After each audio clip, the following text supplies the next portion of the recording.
Broadway Crew is a promotional street team and staffing agency. And we started working primarily with Broadway theaters. So we were doing like their same day tickets. We'd have people out on the street. We would have people doing flyer drops. You know, you want to have the best face for your brand out on the street. And there is also real data that can be mined from that. Oh, wow. I can create something that people feel a part of. I firmly believe in the mission statement of creating that space for actors and artists and people to express themselves.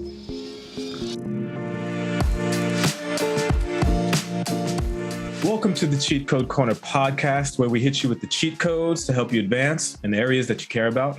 I'm your host, DC, and today we have the CEO and co-founder of Broadway Crew, Sam Clark. What's good, Sam? Hello. Thank you so much for having me. I'm really excited to be here. I'm super stoked that you hopped in, man. I know the business is scaling. It's growing quick as hell right now. And so I'm glad that you were able to carve out a few minutes of time. I really do appreciate it. Thank you so much, man. Cheers. Cool, man. So before we dive in, I got a ton of questions, and I got to tell you, Sam, I'm going to be asking some uncomfortable questions today too, right? It's not going to be just the normal. It'll be journey stuff, but I'm going to ask some uncomfortable questions that I hope you're willing to answer. But before we dive into that, at like a 30,000 foot view, would love to just get the understanding of like exactly what Broadway Crew is, and kind of what you guys do. Yeah, cool. So Broadway Crew is a promotional street team and staffing agency. And we started working primarily with Broadway theaters. So we were doing like their same day tickets. We'd have people out on the street. We would have people doing flyer drops. Anywhere where they wanted boots on the ground, we'd be there. And then since the pandemic kind of shut us down, emerging from the pandemic, we're now staffing nationally. So we're doing things for major brands in Las Vegas, Los Angeles, Ohio, everywhere. And it's super exciting, but it is a lot of, human resources and people and logistics, but it's super cool. So before we get into the history of how you guys started the company, and because let me tell you, like how you guys started is the craziest story ever. People have seen it in the movies, start something out of a basement, but like to actually know somebody that's done it and scaled out the business is really crazy, as well as to be able to deal with a pandemic or like this, like a really disruptive thing.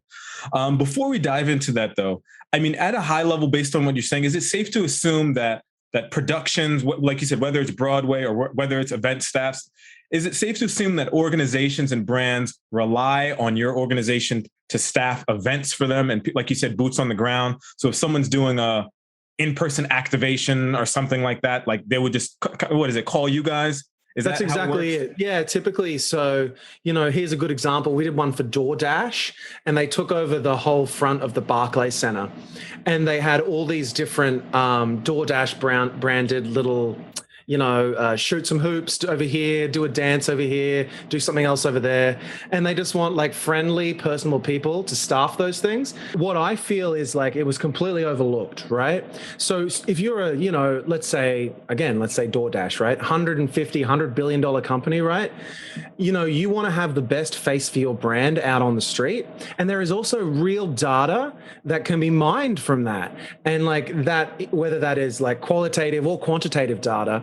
And so we kind of really, particularly with our Broadway clients as well, we really leaned into like, we can actually do like extreme boots on the ground, like data collection for you that you can feed up all the way through from the marketing to your general management, to your production, to your producer, to how your ticket sales are going. Yeah. So it's not just staffing. Like you guys are able to provide a lot incremental value. So this ain't your grandmother's staffing company, right? Right, exactly. And this is the new one. That's the idea. But hey, no one's reinventing the wheel, right? Yeah. So it was already a business model that existed, and we're just kind of like trying to make it more quote unquote millennial. Yeah. I think is a good way to put it. Yeah, very cool. And I think, going in, I thought it was just so important to at least for folks to really understand, okay, like what is it they kind of do? And then like, what are the benefits? All right. So now the good stuff. The reality is New York City, right? You need to explain to us, how did you get Broadway Crew off the ground when you were when you were an actor? You were an actor. Yeah. Right? How do you do that? Like how did this get started and how did you get it off the ground? literally living in a basement, as you said. Silly. So I was an actor. I moved to America in 2012 and I wanted to be an actor, right? And I was like, okay, I'm going to look for some jobs that can help me pursue my art. And one of the first jobs I got was out at the TKTS booth in the middle of Times Square, slinging tickets for these off-Broadway shows, and I realized there's a real art form to it. But I also looked around at everyone there and I was like, wow, these guys are A, not paid what they should be. B, this is being run so badly. Broadway is one of the biggest industries in New York and in America. It's exported all over the world. Yeah. And yet they're not investing enough in the literal face of their brand, right? But at the time I was an actor and I was like, I don't want to do this. Someone else can do this, whatever. Anyway, so then fast forward to like 2017. I went through a big breakup in 2016. It's kind of a bit of a mess. 2017, I was like, I got to step away. I remember I was at an audition and I went in and I went, you don't want to even be here, Sam. Like, what are you doing? Stop, just stop. Yeah, so then I stopped and I looked around all the work I was doing and all the people I was working with. And I was like, wow, these people are amazing humans. This is really interesting, highly skilled work, whether it's catering or, street teams or brand ambassadors or whatever. And I think that I can bring something to this. And then I just got absolutely freaking obsessed, like obsessed. I could not stop thinking about how I could create a company that would primarily, employ actors and artists, but that company didn't have to detract from their passion. It sounds like you took a strategic, you looked at it, you were in it, right? So you were doing it.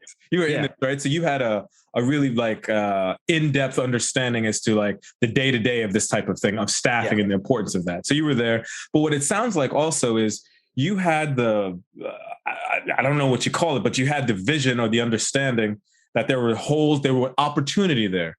That there was areas to optimize the process. There was areas to bring incremental value to additional brands or to, Broadway productions. Right.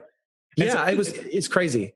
It's wild. Is it safe to assume that so when we think about street teams, and I don't really know tons about street teams, but when I think about street teams, I think about brands who are saying, okay, whether we're trying to do some marketing, sell additional tickets, drum up business awareness, anything as an extension of their marketing team or advertising team, they leverage human capital and people to really kind of drive some type of activation or event to support some type of production, right? Is that safe to assume kind of what it is at a high level? That's exactly what it is. Yeah. Okay. So what I'd like to understand, and this is, I've interviewed almost about a dozen business owners and things. What I'm trying to understand is, you got this idea, you understand, you see how things are going. Where did you get the confidence to say, okay, I'm living where I'm living. I see this opportunity. I know I don't want to continue to be where I'm at. Where did you get the confidence to say, okay, let me try out this business in New York City, which is one of the most expensive super cities on the planet? Quit your job or whatnot. How do you do that? Where do you get the confidence to do that? Because I don't know if I got it in me, brother. I don't know. Yeah, you do.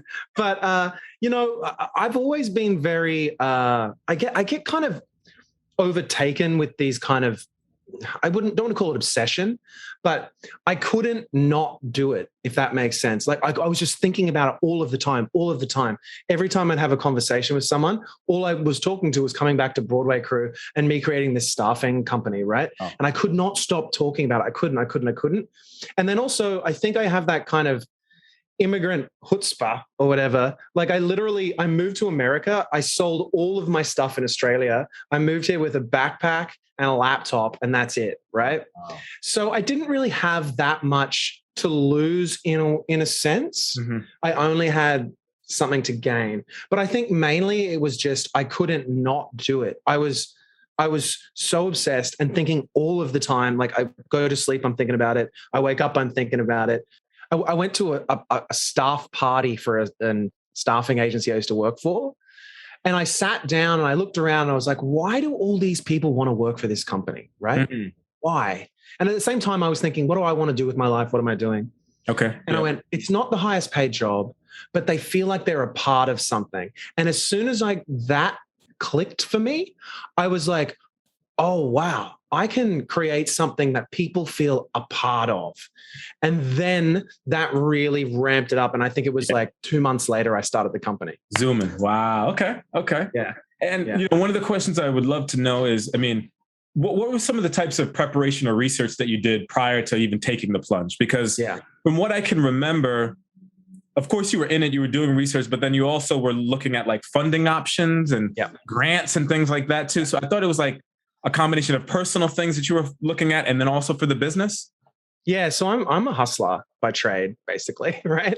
So I was working like 80 different jobs at the time, but I'm also a voracious. I love information and I love reading. Not necessarily books, but like if I have I used to go on like Wikipedia deep dives, right, where I would just like click from Wikipedia rather and just absorb information. Mm-hmm. And so when I decided I'm going to start a business, I was like, okay, I need to read everything that is on the internet about starting a business.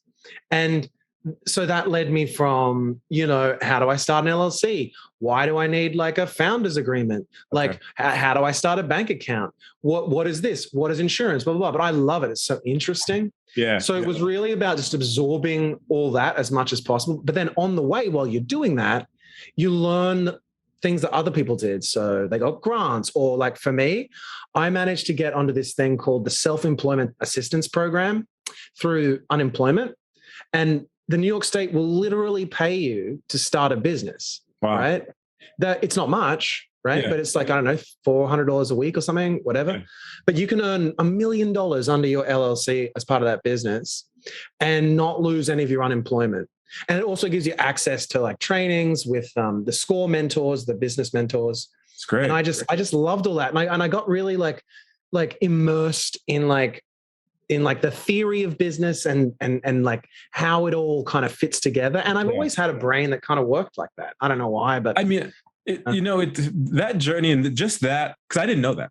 Right. You know what I mean? I didn't know. I just figured out like you were kind of in the industry, like you have a mind that's like you try to solve problems. So I figured out like that's kind of how it is. But I mean, there's so much to that. So that you really did dive in and really kind of tell me about the that grant. Now, not so much about which grant it was or how'd you get, but like how did you even know to like look for that? Or was that just on your journey of like research? It just kind of popped up randomly. Yeah. Well, I mean, look, I love talking to people, right? And I just love humans. It's just who I am. And I was just talking to someone about my business idea. And they were like, oh, I was on unemployment for a while. And there was this thing that they tried to get me to start a business and they would pay me. And I was like, oh, shit. All right. What is it? Yeah. And then I went, see, oh my God, this is amazing. And then I was like, oh, get me in that. Right. And that's how I did it. Yeah, man, you know, that's a cheat code in and of itself. I know. A friend of mine who starts a lot of businesses for a living often talks about how it's so important to socialize your business, talk about it, have conversations even before the business comes out. Absolutely. And you literally just partly validated that. I was literally, when I was thinking about this interview, I was thinking, what is the cheat code for me? And it's people. Right? That you don't know everything. In fact, you probably know nothing, right? But people, look, how to win friends and influence people, right? Ask them for their advice. People want to tell you, you know, and then once you get them bought into the business, they'll go a million miles for you. You know, I raise money off friends and family just by talking about the business, right? Mm-hmm. So then they had an idea that I wasn't messing around and also that I was serious about this. Look, you guys started, so was it about 3 years now? Yeah, it was, we incorporated in March of 2018. 2018. Okay, great. So, you know, you guys incorporated, like you start to go, you know, you bootstrapped up and this and that. Yeah. And now you guys, I mean, I think it is safe to say that you guys have scaled out of the infancy stage. Like, you know what I mean? It is, I mean, how many people are on your staff roughly? On my books, 200, 250 at the moment. So, and just growing every day. Yeah. So, I mean, to go from, you know, 0 to 10. And then I remember when you guys got your office in Times Square. Right. I mean, you know, like those are big deals. Right. And what I'd love to understand, because we talked a little bit about how the business was started. What was some of the challenges of scaling the business? And when I say scaling, like, you know, that 2-3 steps where you know you got payroll and you know what I mean. You got some real important things. What was that like? Seriously, yeah, no. Because we went from nothing to, I think we did like 150K in revenue in 2018, and then we did $500,000 in revenue in 2019. Awesome, right? Just crazy. And then I think we were on track to double again for 2020 at least before the pandemic hit. Cash flow was the biggest. I'm not, I might seem very cool and suave, but I take everything very personally. And that same obsession about like starting the business continues through the business. And so we had major, major cash flow problems because we're essentially arbitrage, right? So you hire me for X dollars an hour, I pay someone X dollars an hour, and we make the middle, right? Yep. But because I didn't know what I was doing, my invoicing was really sloppy and after the fact, because I didn't feel like we could charge up front when, you can actually, you just ask. But so my cash flow became a huge issue. We took out some really expensive loans. We were like a week away from bankruptcy at the end of like 2019. It was insane. So cash flow and overhead is an issue as well, because you don't, particularly in the early stages, you're watching yourself grow, but you still don't believe it. You're like, oh, it could all fall. The wheels are going to fall off tomorrow and we're going to be shutting up shop next week. And so it's hard to know when is the right time to invest in more office staff or a bigger office or whatever. How do you get to the point where you feel comfortable making some of these bigger decisions, like signing the lease in Times Square, right? Scaling out a business, in LA. Like, you ain't got no people in LA. There ain't nobody in LA. I don't know the labor laws in LA. What am I doing? It's interesting, right? I go to therapy once a week, which really helps. I'm not going to lie. My therapist will sit there and listen to me and let me like go through it with like an impartial third person. I wasn't always that good at making decisions, but what being in a leadership role like this, it fit me well, and when you have other people and other things relying on you, it makes making the decision easier. And you know the answer, like I will farm things out to my staff as well. What do you think has made your business so successful and so quickly too, by the way? Yeah, I know, right? Well, okay. The first thing was the business opportunity was there, right? Yeah. So right. 100%. Like I can't have grown this in a vacuum. So it's that. I really think the number one reason of my success is that I'm not greedy, right? And I firmly believe in the mission statement of creating that space for actors and artists and people to express themselves. And so when we get a big client, it's not Sam has got a big client, it's Broadway Crew has a big client. So it's in a sense like shared ownership over the company. So I invite people in and then we build off that. And so, there's people who work for me who just go that extra yard, like they'll make it work. Yeah. They won't call out when they know they probably should. Okay. They'll problem solve in the field. They'll put up with some bullshit from a client they shouldn't. Yeah. Like they'll really push it because they know they're supported by me, but they also know that they're an owner of this thing. Yeah, they do have this community. Yeah. There's a lot of studies that have been going on that talks about millennials in particular, but also to a lesser extent, Gen Z, and how as it relates to their approach to work, it is so important that they do feel like they're having some level of impact. And it doesn't have to be revolutionary impact, changing the world. As much as it could just very well be, hey, I want to do good work with the company that makes me feel good, that supports me, and that is in my industry, is aligned with my personality. It could be just as simple as that.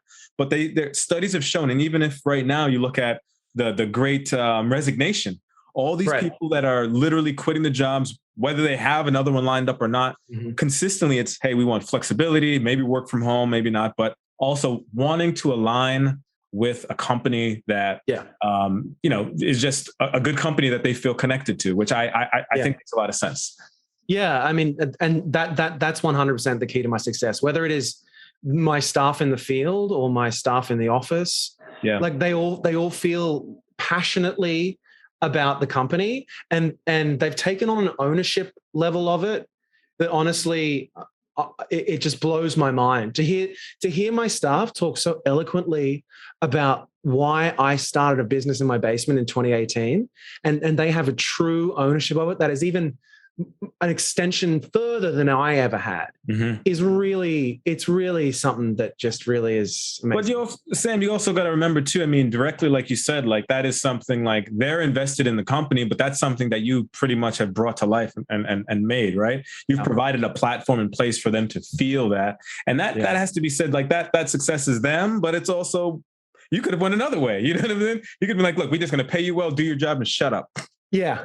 Right? Who wants to work like that? I don't want to do that. Right? But you're right. No, you're absolutely right. Yeah. I mean, there's plenty of companies that overpay, don't say nothing. Just take a check and get out of here. You know what I mean? Get out of here. So that's cool, man.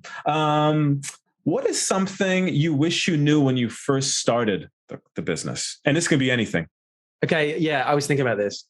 So I think you need to plan for success when you start. Right? You always think that you're like, yeah, it's going to be great. It's going to work out. But no one really plans for when it goes really well. So I wish I had a better understanding of what it was like to be successful before I started.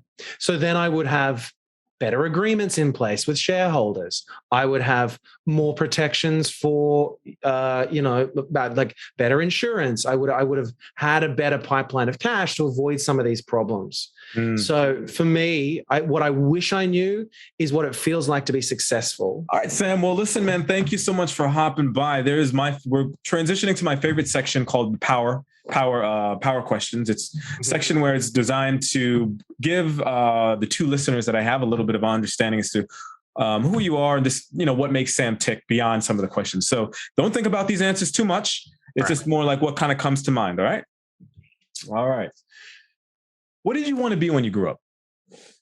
I either wanted to be a paleontologist because I love Jurassic Park, or an actor. You're an actor. All right. Well, you did at least one. How many hours of sleep do you get? Not I'm a terrible sleeper. I wake up at like 4 a.m. pretty much every day. Wow. So I aim for 7, but I typically get about 5. Oof. Okay. Yeah. What's your diet like? It's so interesting. I eat the same thing every day. I mix up on dinner.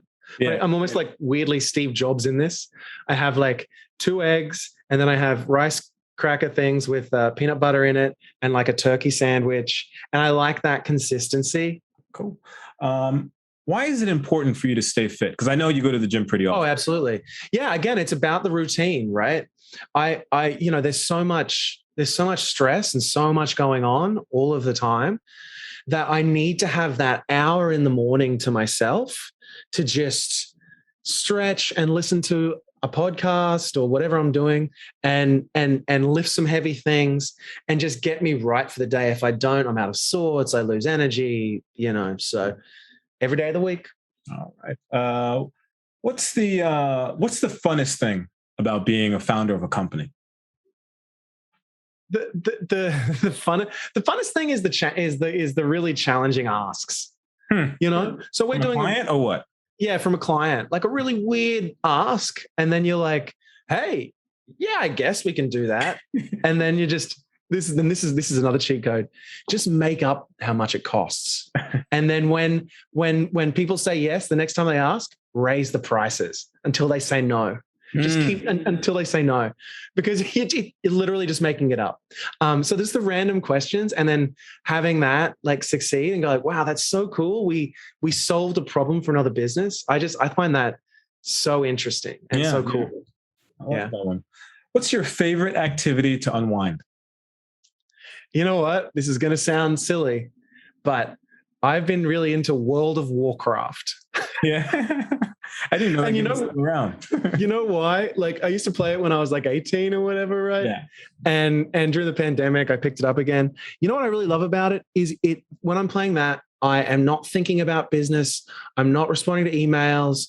I'm not, even when I'm watching movies, my brain is going, right? When I'm there, I'm focused on one thing and it's just killing the monster in front of me. And last thing, what are you reading or listening to? So I've been reading Too Big to Fail by Aaron Ross Sorkin about the 2008 financial crisis. It's fascinating. And you know what? I listen to a lot of history documentaries. Well, listen, man, this was such a dope conversation. If somebody wants to get in touch with you, Sam, I mean, whether it's to your business or directly, where can somebody reach you? Yeah, I mean, you can check out BroadwayCrew.com. You can email me, sam@BroadwayCrew.com. My door's always open, you want business ideas, you just want to chat, you want to get a beer, I'm always down. Very cool, man. Very cool. Well, this was really fun, Sam. I hope that as you continue to scale the business, that you come by and you can share a little bit more about your journey and kind of like how things are going. Absolutely. Thanks so much, man. Cheers. Thanks a lot, brother. What's good, fam? Time for the Cheat Code Corner recap of the episode of Sam Clark, who's the CEO of Broadway Crew. So Sam touched on 3 important cheat codes that I think are replicable, obviously. And the 3 key ones are this. Numero uno is socialize your business. Sam talked a lot about earlier on during when he was trying to scale out the business or even start it, the fact that he talked to different people about the business and he gained ideas. He gained ideas about how to get a grant and funding. He got funding from some certain people. So it's really important that when you are either bringing a business to fruition or just if you have any issues going on, whether it's money flow or cash flow, that's the idea to talk about the business with different people. And you can gain a lot out of that. Number 2 is he talked about planning for success. Oftentimes, we're trying to just do the best that we can and kind of figure things out as we go. But, you may strike lightning and things may actually work really well for you. And so there is an importance of actually planning, not just to fail or planning for issues, but planning for when you have really good things going on, like actually success and business is scaling. The other thing that Sam talked about, and this is more of a strategic thing that as it relates to tactical approach to pricing, what he mentioned was if you take on a unique request from a client that doesn't often happen or it's out of the scope of normal work, he mentioned make up a price. I think there's probably a lot of benefits to that. I think what he meant was, make up a price within reason. You obviously need to charge for the inconvenience or something that's falling out of scope. But the idea behind that is you do have a little bit more leeway. So don't think of it as, hey, let's look at the price of this one activity that we already know. Think about it like, oh, this is an independent, different type of request. So you're going to have to pay different type of money. Period. It's serious as that. So I hope you guys liked the episode. Please subscribe and follow. And listen, if there are, if you'd like to join the podcast or if there are cheat codes or particular jobs or roles that you're interested in learning about, let me know and feel free to email me at dc@cheatcodecorner.com. All right, take it easy.